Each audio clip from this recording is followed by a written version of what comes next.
Number one thing that I am asked about K-12 everywhere in the state is we need more support. With more kids entering special education, the Idaho Department of Education wants to make life easier for both families and educators. That's our top story tonight. Thanks for joining us. I'm Morgan Romero.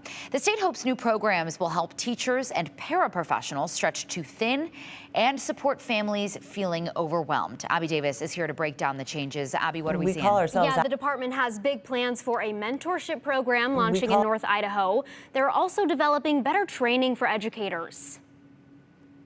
We call ourselves accidental advocates. As the mom to a daughter who grew up in special education, She has an ultra-rare genetic disorder and developmental disabilities. Angela Lindig knows just how critical these services are. We had wonderful IEP teams for my daughter. Now she's helping other families find success in school through her work with Idaho Parents Unlimited. I think so many parents are, that's sort of our nature is, oh, I don't want somebody else to have to try to figure all that out.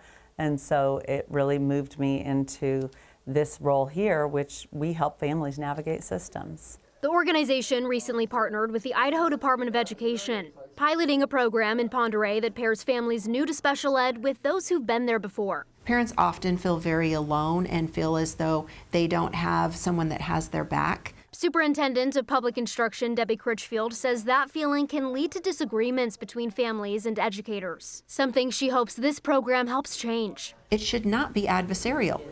Everyone is there for the kid.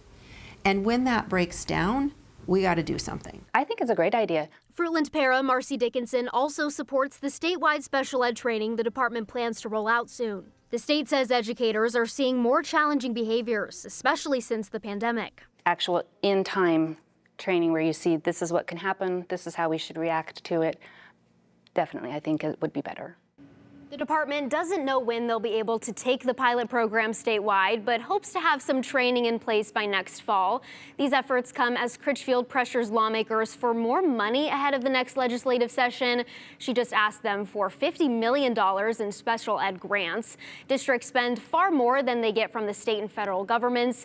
Critchfield says the money would help close that gap and boost support for students and educators.